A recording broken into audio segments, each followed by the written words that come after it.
LDF ചരിത്ര വിജയം നേടും ഈ തെരഞ്ഞെടുപ്പിൽ. ഉജ്ജ്വലമായ വിജയത്തിലേക്ക് LDF മുന്നേറിക്കൊണ്ടിരിക്കുകയാണ്.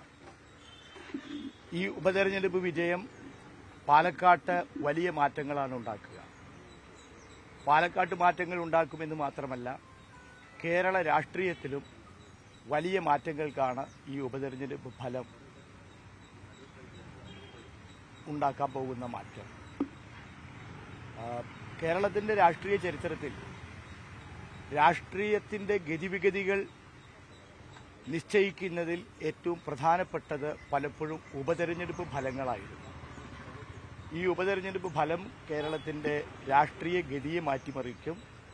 മൂന്നാം തവണയും ഇടതുപക്ഷ ജനാധിപത്യ മുന്നണി അധികാരത്തിൽ വരും എന്നതിന്റെ ഉറപ്പ് ഈ ഉപതെരഞ്ഞെടുപ്പോടുകൂടി കേരളത്തിലുണ്ടാകും. വലിയ മുന്നേറ്റം ഈ ഉപതെരഞ്ഞെടുപ്പോടുകൂടി ഉണ്ടാവുകയാണ്. കേരളത്തിലാകെ പാലക്കാട്ടാകെ രാഷ്ട്രീയമായിട്ടുള്ള മാറ്റം ഉണ്ടാവുകയാണ്. അതിന്റെ സൂചനകളാണ് കഴിഞ്ഞ കുറേ ദിവസങ്ങളായി നിങ്ങൾക്കും അനുഭവപ്പെട്ടിട്ടുണ്ടായിരിക്കും.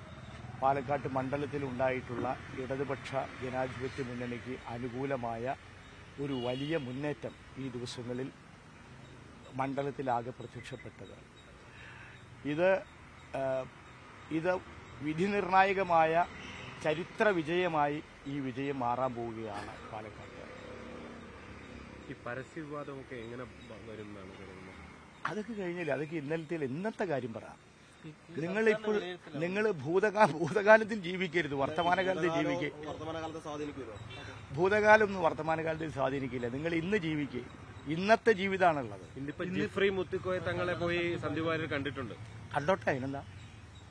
ആർക്കും ആരും കാണാനോ? ഇന്നിപ്പോ അതിനൊക്കെ എന്താ പ്രശ്നം? ആർക്കും ആരും കാണാനോ? നല്ലത്. ഇപ്പോഴെങ്കിലും അദ്ദേഹത്തിന് ഭരണഘടനയെ ഓർക്കാൻ സമയം കിട്ടിയല്ലോ. നല്ലത്. അവരാരും അംഗീകരിച്ചിട്ടില്ല ഇന്ത്യയിലെ ഭരണഘടനയെ എതിർത്ത് വോട്ട് ചെയ്തവരാ അവര്. ഭരണഘടന അംഗീകരിക്കുമ്പോൾ കോൺസ്റ്റിറ്റ്യൂന്റ് അസംബ്ലി നന്നായി. കുറച്ചു മുമ്പ് താങ്കളും കൂടെ വന്ന സമയത്ത് കൃഷ്ണകുമാർ താങ്കളുടെ അടുത്തേക്ക് വന്നു. താങ്കൾ കാണാത്തതായി. അയ്യോ, ഞാൻ ശ്രദ്ധിച്ചിട്ടില്ല കേട്ടോ, സോറി. ഞങ്ങൾ അടുത്ത അയൽക്കാരല്ലേ, ഞാൻ കണ്ടിട്ടില്ല. കൃഷ്ണകുമാർ നിങ്ങളോട് സംസാരിക്കുന്നത് ഞാൻ കണ്ടു. അല്ല, ഞാൻ വരുമ്പോൾ നിങ്ങളോട് അദ്ദേഹം സംസാരിക്കുന്നത് ഞാൻ കണ്ടിരുന്നു. അപ്പൊ ഞാനത് നിങ്ങൾക്കും അദ്ദേഹത്തിനൊരു ഉപദ്രവം വേണ്ടെന്നുള്ള നിലയ്ക്ക് ഞാൻ വോട്ട് ചെയ്യാനങ്ങ് പോയി. ഞാൻ കണ്ടിട്ടില്ല. ഞാൻ കണ്ടു അദ്ദേഹത്തെ. എന്റെ അടുത്തേക്ക് അദ്ദേഹം വന്നില്ല. നിങ്ങളോട് സംസാരിക്കുകയായിരുന്നു ഞാൻ വരുമ്പോൾ. അയ്യോ, ഞാൻ മനസ്സിലാക്കിയിട്ടില്ല. ഞാൻ വരുമ്പോൾ അദ്ദേഹം നിങ്ങളോട് സംസാരിക്കുന്നുണ്ട്. അപ്പൊ നിങ്ങൾക്കും അദ്ദേഹത്തിന് ബുദ്ധിമുട്ട് വേണ്ടെന്നുള്ള നിലയ്ക്ക് ഞാനൊരു അരിക്കിൽ കൂടെ പോളിംഗ് ബൂത്തിലേക്ക് പോയി. ഞാൻ കണ്ടതല്ലാതെ. പാണക്കാട് തങ്ങൾക്കെതിരായ വിമർശനങ്ങളൊക്കെയാണ് വലിയ ആയുധമാക്കി.